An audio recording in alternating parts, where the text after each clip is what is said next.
Gracias, Padre Rafael, por su tiempo. La verdad que hicimos una muy linda entrevista para la Navidad y quedaron muchas preguntas relacionadas a la fe, muchas preguntas relacionadas con la Sí, existencia de Dios. Así que primero quiero agradecerle por esa entrevista porque ha tocado muchas almas. así es. Yo también he recibido la repercusión, digamos, el agradecimiento, porque justamente lo que vos planteabas, ¿no? Es decir, pusiste en las preguntas, preguntas que la gente tiene y cosas que le pasa a la gente en la vida y como que esas respuestas, esas preguntas y esas reflexiones que hicimos les ha ayudado mucho. Sí, hablábamos recién antes de arrancar la entrevista, estuvimos hablando mucho sobre la fe, que es lo que de alguna manera nos mantiene vivos, ¿no? Ujú. ¿Qué es la fe y por qué Dios nos pide que tengamos fe? Bueno, en primer lugar, la fe es un don, es un regalo. Eso la iglesia enseña esto, ¿no es cierto? La fe es un don, un regalo, pero es un regalo, y como regalo, digamos, es gratuito y todo, pero tenemos que, de alguna manera, buscarlo, ¿vale? Es decir, crear como el ambiente, digamos, propicio para que la fe pueda suceder, ¿no es cierto? Y en ese sentido, entonces, la fe es un regalo que se nos da todo gratuitamente, no hay que pagar absolutamente nada, pero uno tiene que tener como una predisposición para poder entrar en esa dinámica de la fe, que al fin y al cabo la fe es la aceptación de que hay algo sobrenatural, algo que nos trasciende, algo que tiene el control, algo que está más allá de nosotros, en lo que nosotros debemos creer y confiar. La fe básicamente es eso, ¿no? Confiar en que hay un ser absoluto que nos trasciende, que es superior a nosotros, que tiene el control, que lo sabe todo y que encima nos ama, porque Dios es amor. Es confiar en algo que no vemos. Exactamente.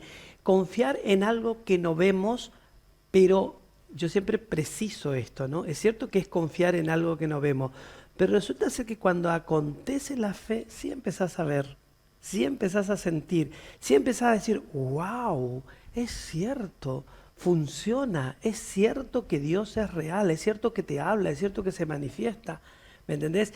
La fe, digamos, en sus estadios así, digamos, primarios y, digamos, en el proceso de la fe, que es todo un camino también, ciertamente tienen que ver con no buscar pruebas, no exigir nada, sino que simplemente abandonarte y confiar.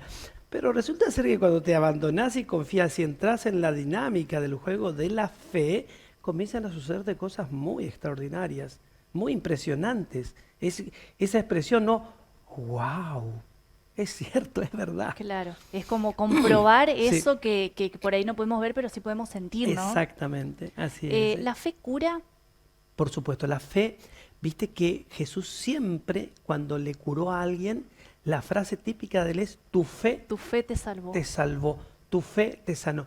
Claro, porque la fe es el canal a través del cual nosotros nos comunicamos con Dios. Si ese canal está roto, si ese canal no existe, ¿y cómo Dios va a poder intervenir? ¿Cómo Dios va a poder obrar? Aunque pudiera hacerlo, ¿eh? Y de hecho a veces lo hace, pero claramente es mucho más fácil, mucho más posible que, digamos, el milagro suceda y la fe realmente produzca tu sanación cuando vos estableces esa comunicación, esa conexión con Dios. Es muy ¿Y importante. por qué, padre, hay enfermos que tienen mucha fe, Ujú. mucha confianza en que Dios los va a sanar y no se curan?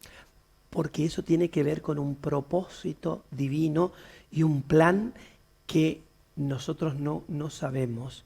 Es decir, muchas experiencias tengo de estas características en la que el Señor, no lo puedo decir públicamente, ¿no? Pero que el Señor me muestra cuando la gente me pide oración de sanación inclusive me pregunta, ¿me voy a sanar? Yo a veces guardo prudente silencio porque yo en mi fuero interior sé que la persona no va a ser sanada, que su destino ya está en otro lugar, que su peregrinaje en este mundo está concluyendo y que esa enfermedad es simplemente el pasaje necesario para acceder al otro nivel, ¿me entendés? Eso es un misterio, eso Claro. no lo podemos explicar racionalmente, pero tiene que ver con eso, con un plan y un propósito divino que nosotros no podemos comprender, no podemos entender y que, digamos, cuando hay un plan y un propósito en relación a que la persona tiene que pasar de nivel, tiene que irse al otro lugar, digamos, el milagro no puede suceder, ¿no? Aunque dicen los santos que uno puede torcer la voluntad divina, ¿no? Y de hecho hay casos así.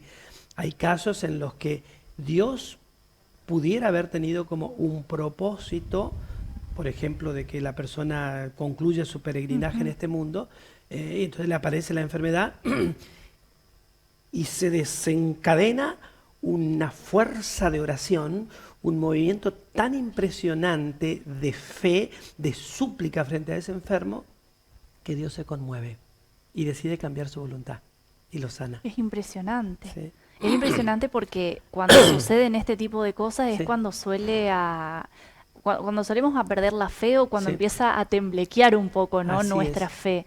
¿Cómo hacemos para fortalecer nuestra fe y confiar en que los planes de Dios siempre van a ser los mejores para nosotros? Bueno, se habla mucho de la confianza en la providencia, ¿no?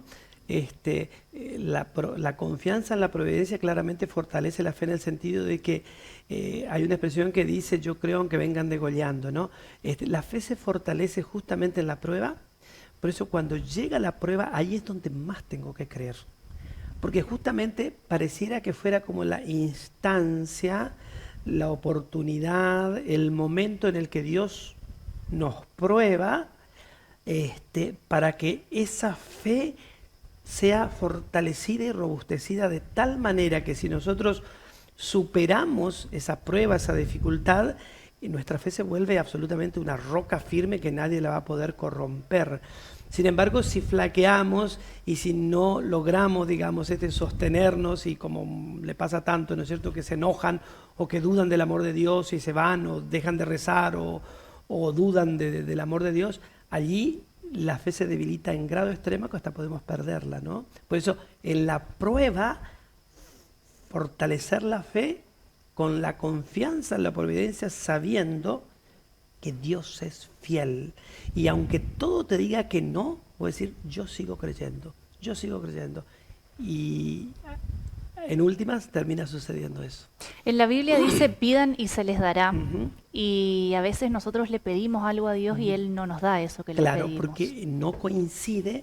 A ver, Dios nos va a dar exactamente lo que es bueno para nosotros. Dios no nos va a dar nada que pudiera, digamos, como cambiar o confundir el plan y el propósito de bien, de felicidad, de bienestar que Él tiene para nosotros. A veces uno le pide cosas a Dios que no son buenas. Que nosotros creemos que son buenas, Creemos pero que no. son buenas, pero no. Porque no coinciden con ese plan, con ese propósito, con ese diseño que Dios tiene para cada vida y para cada persona. Por eso, lo que nosotros pedimos siempre tiene que coincidir con ese plan y con ese propósito divino, ¿no?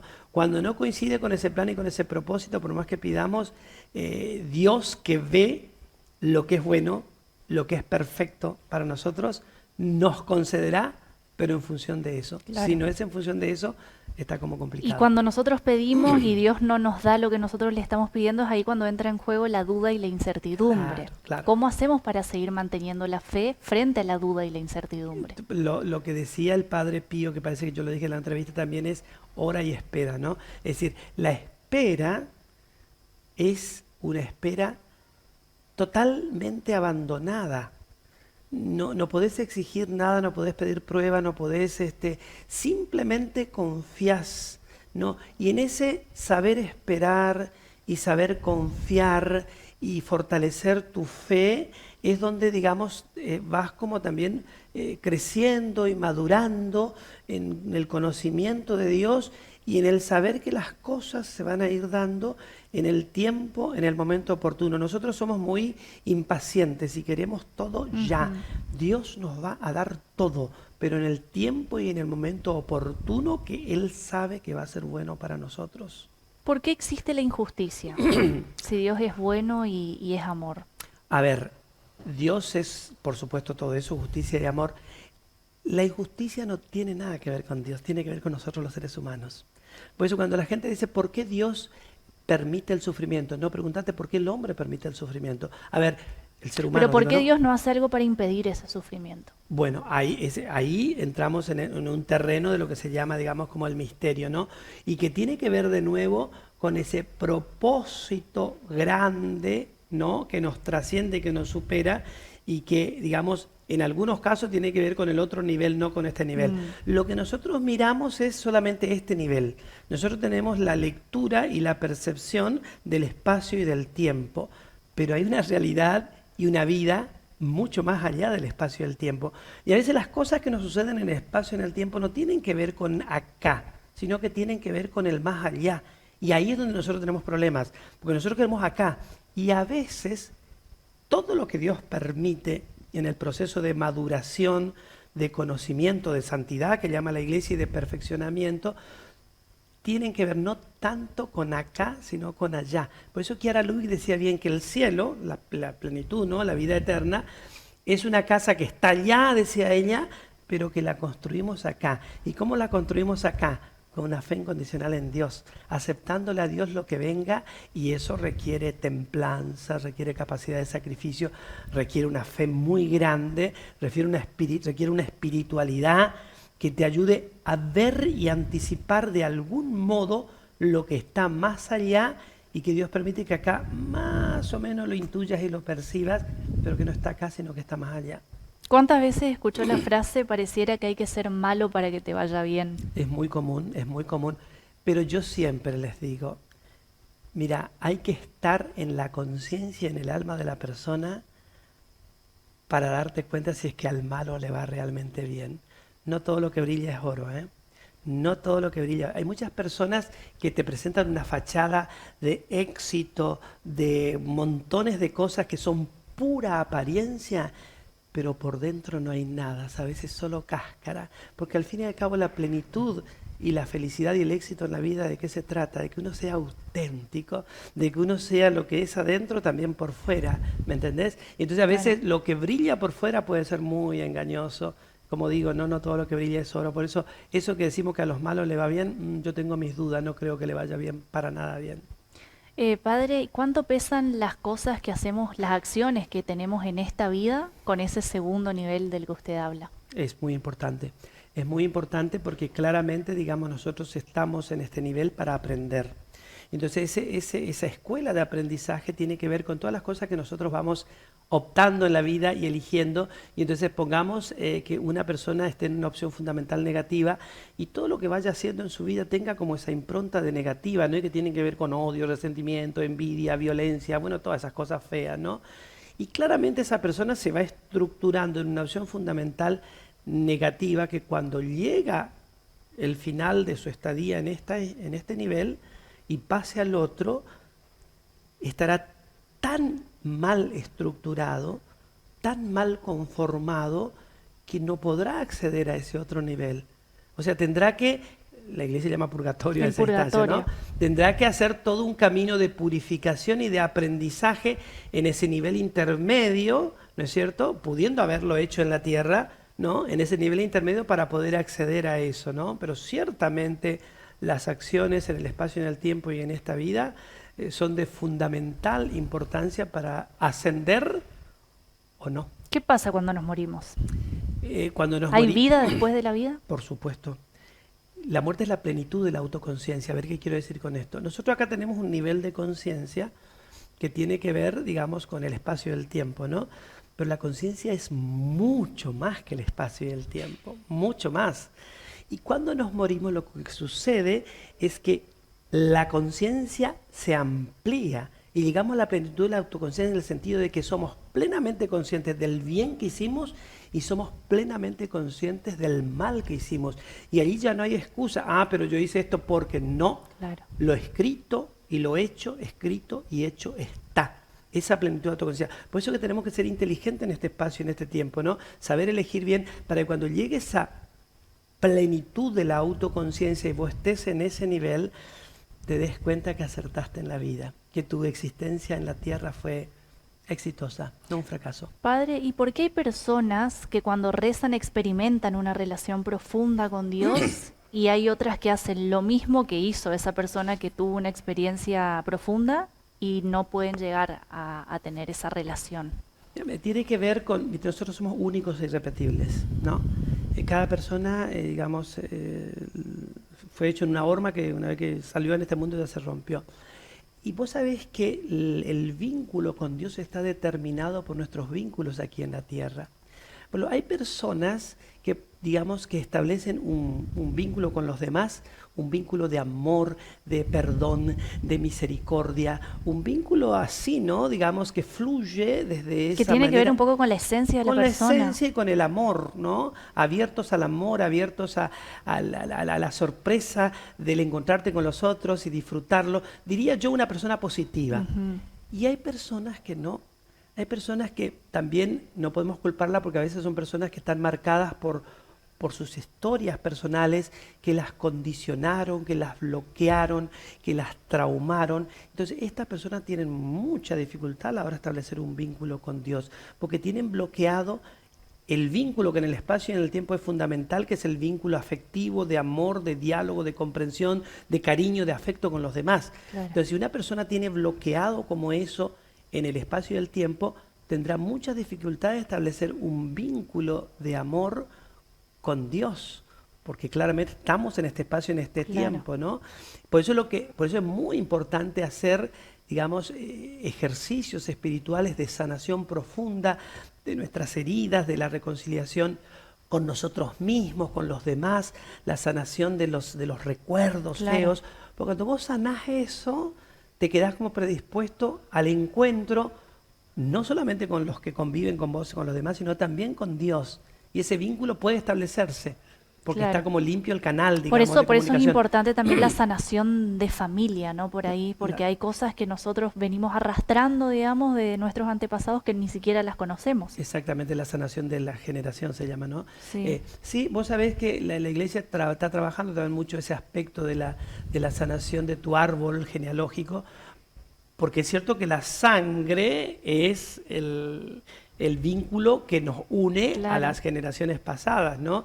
Es decir, yo tengo la sangre de mis abuelos, bisabuelos, tatarabuelos, no, Que muchas veces los antepasados no los tenemos en cuenta, pero no, son muy importantes, ¿no? muy importantes. Y entonces puede haber sucedido que en el proceso de tu árbol genealógico haya habido cosas muy feas.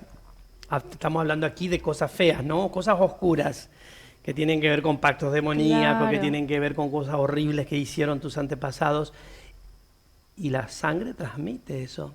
La sangre siguió corriendo en tu papá, en tu mamá, en tus abuelos, y esa sangre llegó a vos probablemente con esa impronta que debe ser sanada. Por eso yo, cuando me ordené sacerdote, lo primero que hice al celebrar la primera misa fue pedirle a Dios que sane realmente mi árbol genealógico de raíz y que todo lo que pudieran haber hecho mis antepasados, que en esa misa y en todas las misas que sean necesarias, sea borrado, sea cancelado, para que yo pueda claramente desarrollar mi ministerio pastoral y sacerdotal purificado, sanado de todo eso, ¿verdad? Pero eso lo pueden hacer todas las personas y se hace en la misa.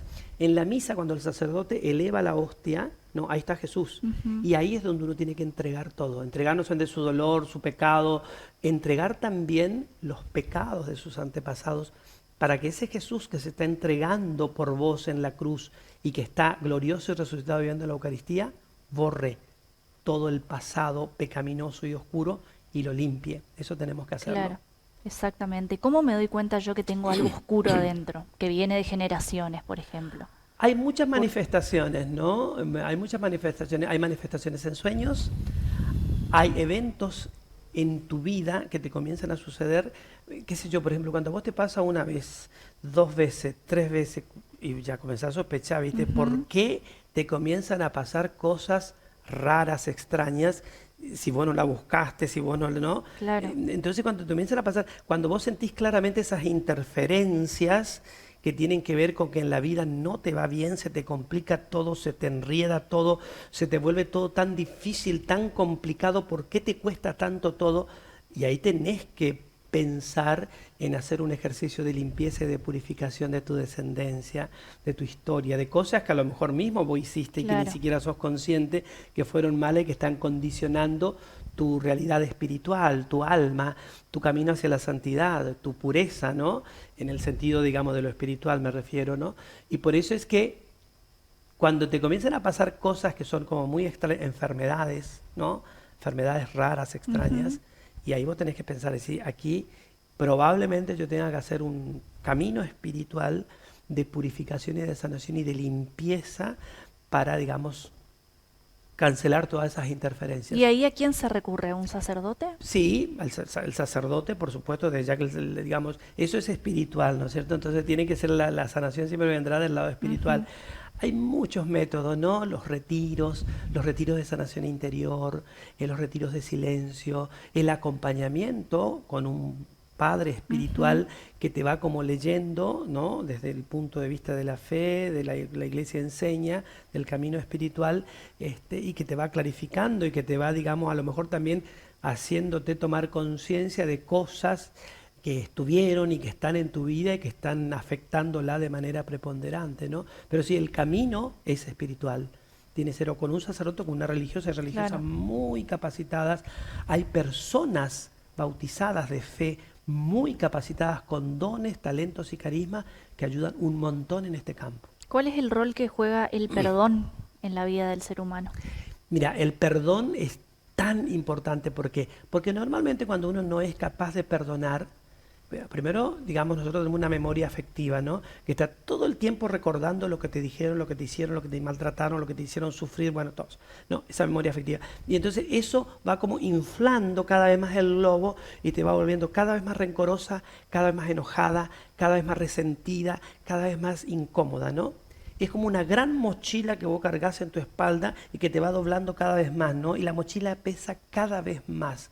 Padre, ¿quiénes son los ángeles? ¿Tenemos ángeles que nos cuidan? ¿Existen los ángeles?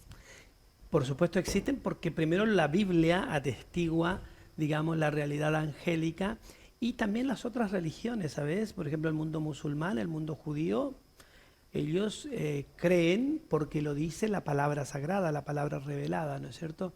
Entonces es una realidad que está afirmada por la fe bíblica de los escritos sagrados, pero además también, por ejemplo, la gente que ha hecho camino de fe espiritual, los santos hablan de los ángeles, y entonces, ¿cómo nos damos cuenta de la realidad angélica? Mira, yo tengo mucha experiencia, y voy a contarlo porque es muy impactante lo que me pasó a mí con los ángeles. Yo iba en Piranea a visitar a un enfermito que estaba parapléjico, digamos, hablaba, pero estaba postrado. Y vivía a 2 metros de la parroquia en la que yo era cura, y él se acostumbró a que los curas que iban todos los días le tenían que llevar la comunión. Y entonces yo llegué a esa parroquia y todos los días tenía que ir a las 10 de la mañana a llevarle la comunión, ¿no? Porque estaba a 2 pasos.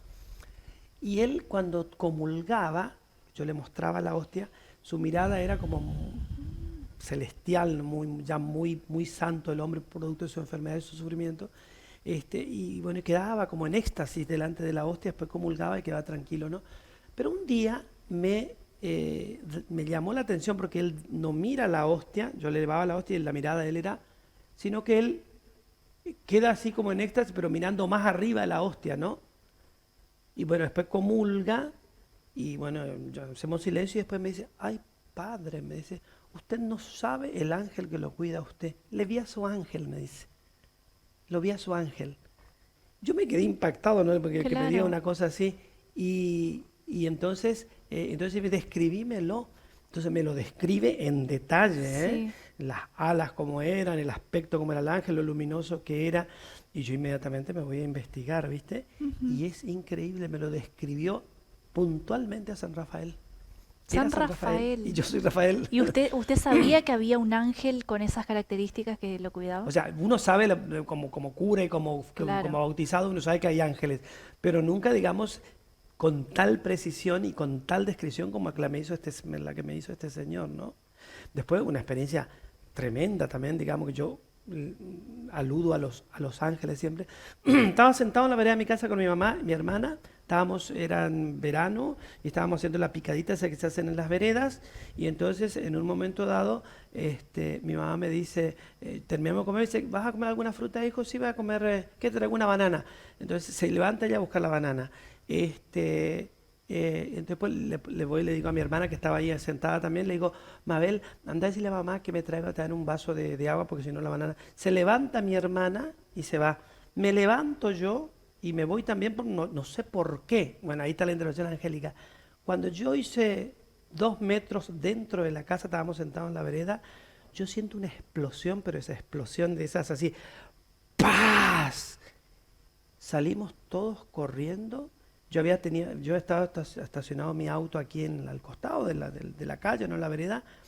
Un chico totalmente drogado viene y le choca a mi auto se sube literalmente a la vereda donde estábamos sentados nosotros y se estrella contra el portón de la casa. Si nosotros hubiéramos estado ahí, muertos, porque fue un accidente Claro. tremendo. ¿Y ahí sintió la presencia del ángel? Yo dije, ¿quién nos sacó? ¿Quién nos sacó de ese lugar 20 segundos antes de que suceda eso? ¿Quién nos sacó? Los ángeles. ¿Qué se le pide a los ángeles? Los ángeles son protectores, o sea, Dios creó los ángeles para protección del ser humano, ¿cierto? Y uno tiene que llamarlos a los ángeles. Tengo mucha experiencia con los ángeles. Uno tiene que llamar porque Dios creó los ángeles para que cuiden al ser humano. Por eso es que cada uno de nosotros venimos con un ángel que nos custodia, ¿no? Entonces, tenemos que pedirnos que nos salvaguarde del peligro del mal en la ruta cuando viajamos. Vos siempre tenés que nombrar a tu ángel, viajar conmigo, limpiame la ruta, cuidame de todo peligro. No, eso es lo que tenemos que hacer. Claro. Que nos cuiden la salud, que nos cuiden. Básicamente la función del ángel es cuidarnos, por eso es que el título Ángeles Custodio, ¿no? Porque nos están cuidando de que nada malo nos pase. Y están hasta en los mínimos detalles. Un día yo tenía que viajar mucho a Mendoza porque era asesor de un colegio cuando estaba en la congregación de la Consolata y, por ejemplo, no conocía la ruta. Entonces, cuando yo me equivocaba de ruta, que estaba tomando un camino que no era el que correspondía, en los cruces a veces que no entendé bien, automáticamente sonaba en mi interior una vocecita que me decía, vas mal, te equivocaste. Yo paraba, me encontraba con una persona y le decía, esta es la ruta. No, no, tiene que volver. Claro. Están en esos detalles que uno por ahí quizás hasta lo pasa desapercibido, ¿no? Que no se da cuenta. ¿Viste que Lourdes siempre dice? Lourdes siempre dice, Sí, yo le digo a mi ángel que me reserve un estacionamiento, sí. la locura de encontrar un estacionamiento en el centro y ahí está tu lugar guardado. Esas cosas suceden. Padre, en la Biblia se habla mucho de no temerás. ¿De dónde vienen nuestros miedos? Bueno, los miedos tienen que ver con nuestras historias personales, incluso desde el vientre materno, ¿no? Es decir, los miedos siempre están relacionados con el no amor. Cuando uno no ha sido amado, porque la esencia misma de la existencia humana es el amor, entonces cuando uno no ha sido amado, está como lleno de miedos, porque el amor que te da seguridad. Pues Claro, yo siempre digo a los padres, abrazale a tu hijo, besale, decirle que lo amás, decirle desde el vientre materno que lo amás, que lo esperás, que es lo mejor que tuvo del pasado, porque ese amor va a hacer nacer una persona segura, porque el amor nos da seguridad. Por eso el miedo está vinculado al no amor, claro. a todas las carencias de amor que nosotros hemos tenido en la vida, eso nos vuelve inseguros, frágiles y muy miedosos. A veces pensamos que por tener miedo no tenemos fe, Claro, pero pasa de que por ahí yo digo, bueno, tengo fe en Dios, confío ciegamente, pero el miedo igual está. claro, claro. ¿Cómo hacemos para perder ese miedo? Claro, el miedo es Porque el una... miedo a veces te condiciona en la fe, Sí, ¿no? el miedo te inmoviliza, el miedo te condiciona un Te montón, paraliza. ¿no? Y por eso es que uno tiene que trabajar mucho el tema de cuál es la raíz de tu miedo. Cuando uno descubre cuál es la raíz de tu miedo, entonces, por ejemplo, a mí, mi psicóloga, una colombiana, en mi infancia tuve una experiencia X que me produjo mucho miedo y que me produjo mucha inseguridad. Y entonces esa psicóloga me dijo, vamos a trabajar sobre descubrir cuál es la matriz de tu miedo. Y se dio cuenta de que yo había tenido, digamos, en esa circunstancia, la sensación de haber sido abandonado, ¿no? De haber sido dejado solo, digamos. Y entonces ella me dice, cuando te aflora el miedo, ¿vos qué tenés que hacer?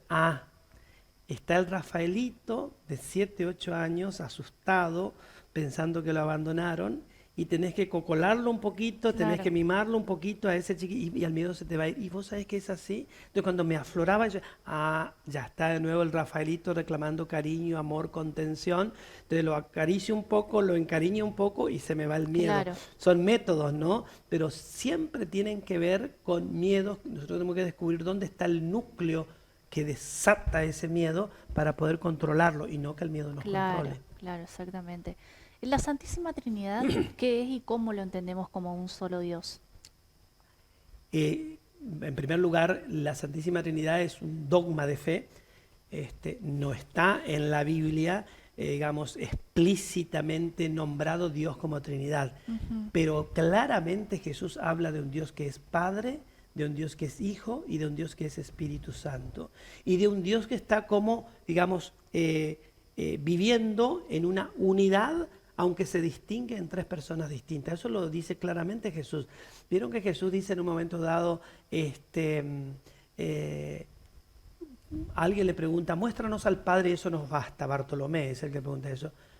Y entonces Jesús le dice, pero Bartolomé, hace tiempo que estás conmigo y todavía me preguntás por el Padre. ¿Quién es el Padre? Quien me ve a mí, ve al Padre. O sea, Jesús ahí Claro, nos da una pista impresionante que dice, yo soy hijo, pero al mismo tiempo en mi condición divina de Dios vive también el Padre. Y después también habla sobre el Espíritu Santo, ¿no? O sea que la Trinidad es la verdad de fe de la Iglesia que afirma que nosotros tenemos un Dios que es una unidad recíproca de amor, Padre, Hijo, Espíritu Santo, que están sin embargo distinguidos en tres personas distintas y que se relacionan con nosotros justamente desde esa personalidad que es distinta. No es lo mismo el vínculo que yo tengo con el Espíritu Santo que el vínculo que tengo con el Hijo, que el vínculo que tengo con el Padre. Y por ejemplo, cuando uno hace un camino espiritual, cuando uno está, digamos, como sacerdote, obviamente uno tiene que estar crecido espiritualmente, ¿no? Yo, por ejemplo, tengo una clarísima distinción de cuándo en mí obra el Espíritu Santo, cuándo en mí es el Padre, cuándo en mí es el Hijo. Por ejemplo, el Padre siempre que obra en mí es cuando yo me doy cuenta que se empodera en mí una condición de autoridad, de potestad. Y yo mando. claro. Y yo, y tengo como esa fuerza, digamos, ese brazo robusto que es claramente, siento que es el Padre que está obrando en mí. Jesús es de otra manera, Jesús es más humano. Yo Sí, siempre digo así, ¿no? Jesús es más humano. Jesús, por ejemplo, cuando interactúa en mí, es como siempre ayudándome a tratar de comprender. Pero entenderle, pero desde la trata de comprender, compasión, ¿no? sí, trata de comprender, entenderle, ¿no? Ya, ¿no? Ya va a llegar también él, ya va a comprender, ya va a aprender, tenerle paciencia, dice Jesús, ¿no? Y el Espíritu Santo, sin embargo, ya lo dije en la otra entrevista también, yo me doy claramente cuenta cuando el Espíritu Santo interactúa en mí, porque me hace decir cosas, me hace pensar cosas que no son mías. Y yo tengo la clara certeza de que no son mías. Pero es que sería un tonto si dijera que son mías, Claro. porque no son mías. Y son palabras precisas, profundas, sencillas, novedosas, creativas. Me pasa eso cuando predico, me Ujú. pasa eso cuando tenemos encuentros así como esto, y ahí yo me doy cuenta que estoy interactuando con el Espíritu Santo, que el Espíritu Santo está obrando en mí, porque el Jesús nos enseñó cómo identificarlo. Él dijo, cuando ustedes sean llevados a los tribunales y me tengan que dar razón de la fe, no se preocupen lo que van a decir. El Espíritu de mi Padre hablará a través de ustedes. Y Y es así. así es. Padre, hay mucha gente que cree en Dios, pero que está muy enojada con la iglesia. ¿Qué le Ujú. dice a esas personas? Bueno, en primer lugar que tienen razón de estar enojados con la iglesia, aunque me maten, tienen razón de estar enojados con la iglesia. La iglesia es la institución humana y divina, debo decir, y entonces a veces esa institución humana ha cometido tantos errores, los sigue cometiendo. Entonces es legítimo que la gente se enoje con la institución humana, la iglesia, porque no está a la altura de la misión que le ha dado su fundador, que es Jesucristo. Entonces es legítimo que la gente se enoje con la iglesia y que diga, yo tengo fe, tengo mi vínculo con Dios, pero lamentablemente no creo en la iglesia, dice eso, ¿no? Ujú. Y aunque eso es, diríamos, eclesialmente erróneo, no puede decir creo en Dios pero no creo en la iglesia, porque Claro. Dios dejó la iglesia para algo y Dios está en la iglesia y Dios, digamos, también se comunica a través de la iglesia, ¿no es cierto? Pero en el enojo la gente hace esta afirmación razonablemente porque tiene argumentos para estar enojados con la iglesia. qué sé yo, voy a que me resuelvan el problema a Sí. un despacho parroquial y me recomplicaron la vida, me complicaron más. O sea, yo voy a buscar O juzgan a través de sus pecados, o viste que la Exactamente. iglesia tiene esto como de que, bueno, tenés que venir, pero tenés que confesarte. Sí, ¿Qué tan importante es ir a confesarme frente a un sacerdote claro. si yo puedo confesarme frente a Jesús, a Sí, Dios? hay que hacer un cambio. Yo creo que hay que hacer un camino, ¿no es cierto? El sacramento de la reconciliación es sumamente importante, pero digamos, vos no podés forzar a la persona a hacer lo que no siente. Y si tenemos que aprender a ser pacientes y a esperar, lo dice el mismo Papa Francisco, ¿no es cierto?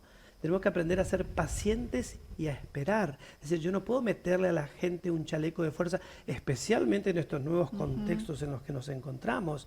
Hoy los nuevos contextos, ¿no?, culturales, religiosos, ideológicos, le imponen a la Iglesia una apertura tal donde incluso el Papa Francisco dice, tenemos que ponernos a dialogar e incluso con posicionamientos que son totalmente contrarios a lo que el Evangelio plantea. Pero tenemos que dialogar, tenemos que buscar a todo, Claro. encontrarnos con todo, sentarnos con todo. Eso es la iglesia, ¿no? Lamentablemente no lo ha hecho así e incluso hoy no lo sigue haciendo así.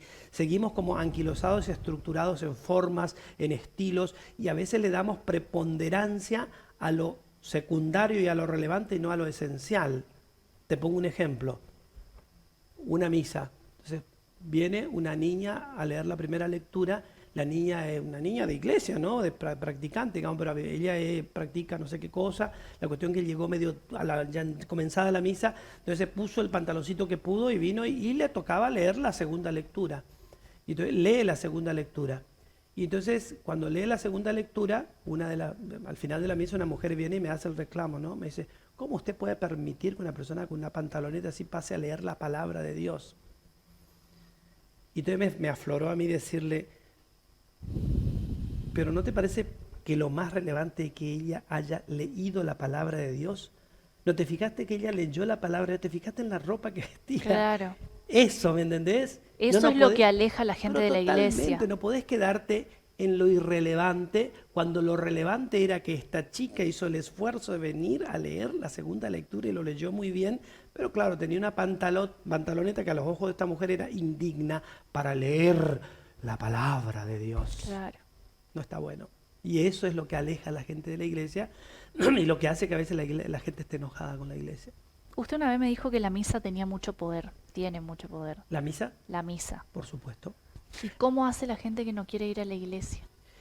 Porque no tiene conciencia. El padre Pío de Pietrelcina decía, si la gente supiera lo que sucede en el momento de la misa, las iglesias estarían repletas de gente, pero no sabe. ¿Pero qué sucede? No, no, eso es lo que te quiero decir. No, o sea, y ahí tenemos que hacer el mea culpa nosotros, los pastores, los catequistas, de no haber sabido transmitir claramente lo que sucede en la misa. ¿Qué sucede en la misa? La misa claramente fue inventada por Jesús. Él dejó la misa. Ujú, Eso no fue un invento de la iglesia. La misa la instituyó Jesús. ujú. Él dijo, voy a dejar este signo, ¿no es cierto? Y lo hizo además en un verbo imperativo, ¿no? Tomen y coman, hagan esto en memoria mía. Vale decir que es un mandato que él dio, y si lo dio como mandato es por la importancia que tenía. ¿Por qué? Porque la misa, más allá del sacerdote, la gente se queda en el sacerdote, no el cura, como dice la misa, como no Ujú. dice, cómo se viste, lo que dijeron del cura, lo que saben del cura, eso es irrelevante. El cura ha sido ordenado por la iglesia ministro con la efusión del Espíritu Santo en su alma, y por más que él sea un desastre como ser humano, como persona, tiene el ministerio sacerdotal que lo habilita para actuar la misa según el mandato de Cristo, que es garantizar la presencia viva, real de Jesús en el altar, como alimento que nutre a la iglesia, edifica a la iglesia y que la diviniza. Porque ¿qué es la Eucaristía? La Eucaristía es ese pedazo de divinidad que entra en vos y te vuelve divino.